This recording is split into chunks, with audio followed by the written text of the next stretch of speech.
Bagaimana kabarnya Bu Lina hari ini? Alhamdulillah. Iya Bu Lina, ini saya mau izin untuk bertanya sebentar kepada Bu Lina mengenai pengambilan keputusan berbasis nilai-nilai kebajikan sebagai pemimpin yang ada di lembaga Bu Lina IKB dari Hikmah. Boleh Bu Lina? Iya. Yang pertama, selama ini bagaimana Bu Lina selaku kepala dapat mengidentifikasi kasus-kasus yang merupakan dilema etika atau rujukan moral. Saya biasanya tahu kalau ada dilema etika itu ketika ada konflik antara aturan sekolah dengan siswa. Contohnya kayak anak yang terlambat sekolah, tapi dia masih punya keinginan untuk tetap masuk sekolah. Semangatnya ada, ya. Tapi dia terlambat begitu ya. Selama ini bagaimana Bu Lina menjalankan pengambilan keputusan di sekolah Bu Lina, terutama untuk kasus-kasus di mana ada dua kepentingan yang sama-sama benar atau sama-sama mengandung nilai kebajikan. Seperti apa Bu Lina? Saya mengajak pimpinan lembaga. Di lembaga kita kan banyak sekali lembaganya ya.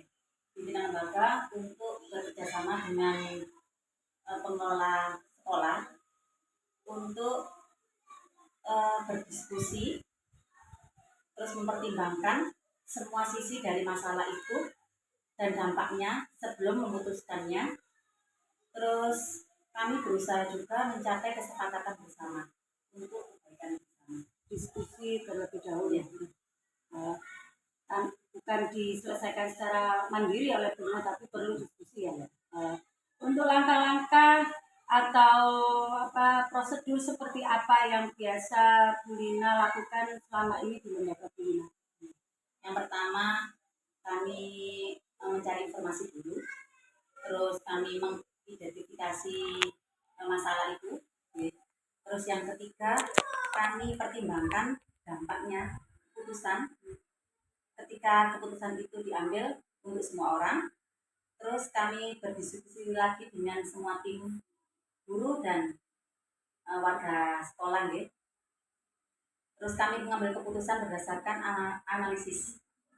Baru keputusan itu kita rancang untuk melaksanakan keputusannya. Panjang sekali ya prosedurnya berarti ya.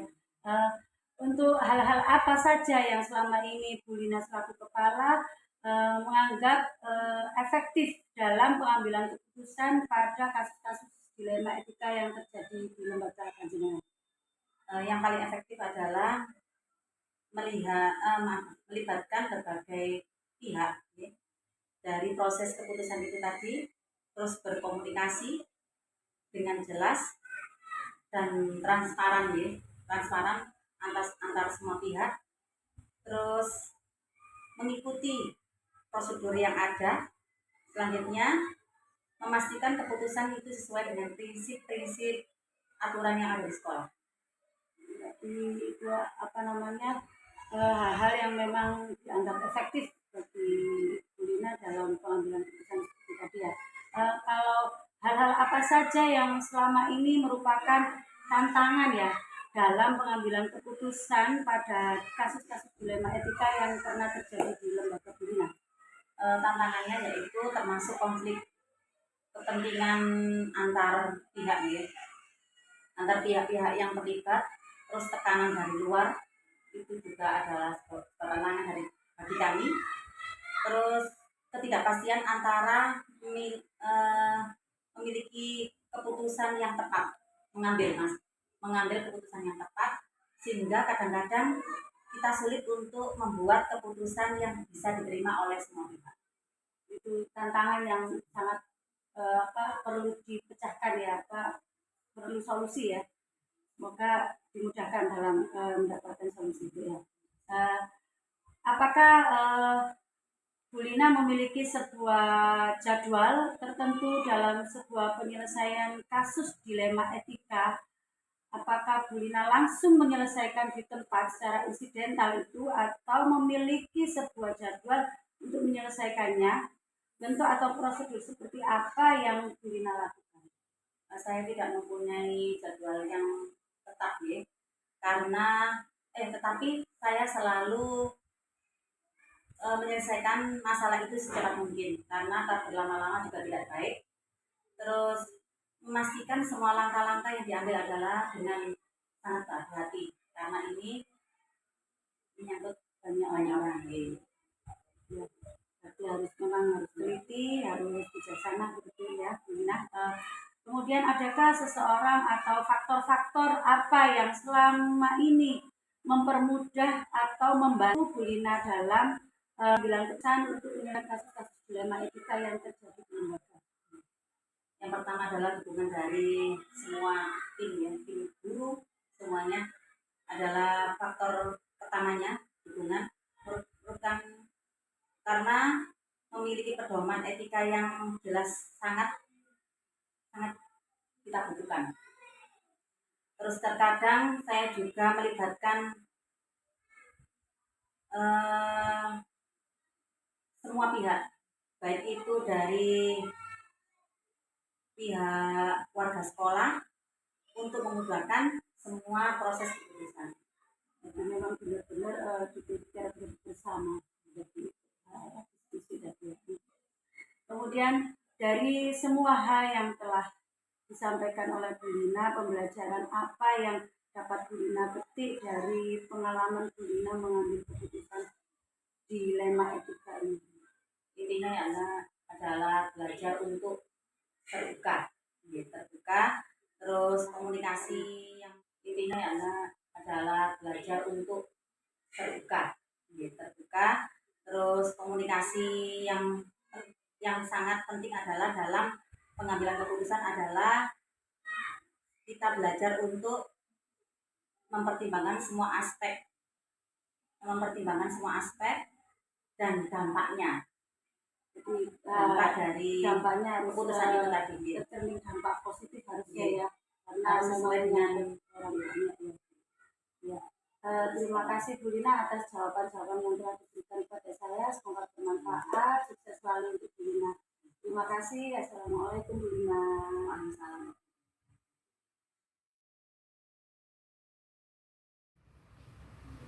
Assalamualaikum Bu Umi. Waalaikumsalam warahmatullahi wabarakatuh. Bagaimana kabarnya? Alhamdulillah Pak Ainun baik. Ada yang bisa saya bantu? Iya, ini saya mau sedikit bertanya kepada Bu Umi selaku Kepala TK Dharma Wanita Kemasan mengenai pengambilan keputusan yang berbasis nilai-nilai kebajikan sebagai pemimpin. Boleh Bu Umi? Monggo. Pertama, selama ini bagaimana Bu Umi ketika mengidentifikasi kasus-kasus yang merupakan dilema etika atau rujukan moral di lembaga Bu Umi? Kami mengidentifikasinya jika ada dilema etika, ketika ada situasi di mana kepentingan atau nilai bertentangan dengan dengan kebiasaannya. Misalnya jika ada siswa yang mengalami masalah di rumah dan berdampak di sekolah, atau jika ketika ada keputusan yang sulit yang harus dibuat, maka kita harus mendiskusikannya dengan Bu Guru secara baik. Seperti itu. Selama ini bagaimana Bu Umi selaku kepala menjalankan pengambilan keputusan di sekolah Bu Umi, terutama untuk kasus-kasus di mana ada dua kepentingan yang sama-sama benar atau sama-sama mengandung nilai kebajikan? Untuk itu biasanya kami duduk bersama dengan tim dan membicarakan masalah tersebut. Kami mempertimbangkan semua aspek dan mendengarkan pendapat dari guru-guru yang lain. Kemudian kami membuat keputusan berdasarkan apa yang terbaik untuk semua pihak yang terlibat di dalamnya. Kemudian untuk langkah-langkah dan prosedur seperti apa yang bisa dilakukan selama ini untuk mengatasi masalah yang ada? Langkah-langkahnya yaitu pertama kami mengumpulkan semua informasi yang ada, kemudian kami mengidentifikasi nilai-nilai yang bertentangan itu apa. Ketiga, kami bicarakan dengan tim untuk mencari solusi yang adil. Setelah itu kami buat keputusan dan menyusun rencana untuk melaksanakannya. seperti itu ya Bu Umi ya. Untuk hal-hal apa saja yang selama ini Bu Umi selaku kepala ini menganggap efektif dalam pengambilan keputusan pada kasus-kasus dilema etika yang terjadi? Yang efektif adalah melibatkan semua pihak dalam berdiskusi, memastikan semua pihak tahu apa yang terjadi, dan membuat keputusan yang jelas dan adil. Keterbukaan dan komunikasi itu sangat membantu. Seperti itu. Kalau hal-hal yang apa saja yang selama ini merupakan tantangan gitu ya dalam pengambilan keputusan pada kasus dilema yang sudah terjadi ini? Ya, tantangannya termasuk menghadapi tekanan dari berbagai pihak, kesulitan dalam memuaskan semua orang dan buat keputusan yang tepat ketika ada banyak faktor yang harus dipertimbangkan.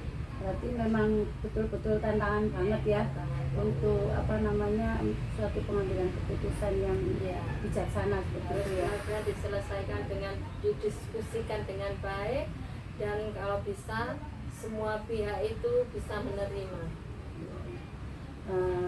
Untuk ini, apakah di lembaga Bu Umi memiliki sebuah tata kala jadwal atau seperti jadwal tertentu ya dalam sebuah penyelesaian kasus dilema etika? Apakah Bu Umi langsung menyelesaikan di tempat secara insidental itu, atau memiliki sebuah jadwal untuk menyelesaikannya? Bentuk atau prosedur seperti apa yang biasanya dilakukan di lembaga TK Dharma Wanita Kemasan ini? Kalau jadwal khusus kami tidak membuat, tetapi kami berusaha untuk menyelesaikan masalah secepat mungkin. Jadi kami membuat rencana tindakan dan memberikan waktu untuk setiap langkah agar semuanya berjalan dengan lancar. Yang penting bagaimana masalah itu bisa terselesaikan, tidak tertunda-tunda. Jadi cepat tanggap seperti itu ya Bu Umi ya. Sekali lagi, adakah seseorang atau faktor-faktor apa yang selama ini mempermudah atau membantu dalam pengambilan keputusan dalam kasus-kasus dilema yang sudah terjadi? Faktor-faktor apa yang mungkin dapat membantu yang lebih cepat tanggap itu seperti apa? Faktor yang sangat membantu itu apa? Ya, faktor yang sangat membantu tentunya adalah dukungan dari tim. Jadi adanya pedoman yang jelas dan bantuan dari konsultan jika perlu itu akan sangat membantu.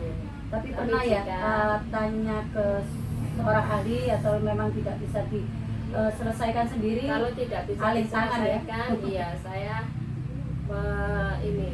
saya konsultasikan ke ahlinya.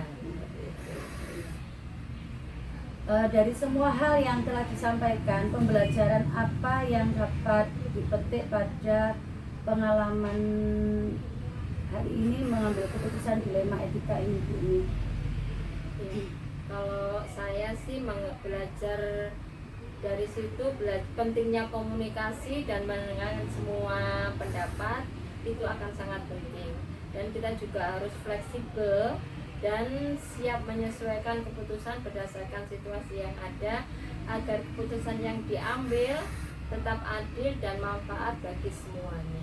Jadi keputusan yang memang benar-benar diputuskan itu tidak ragu-ragu dan juga tidak sepertinya itu sudah benar-benar keputusan yang bagus gitu ya Bu, yang diberikan kepada yang bersangkutan gitu ya.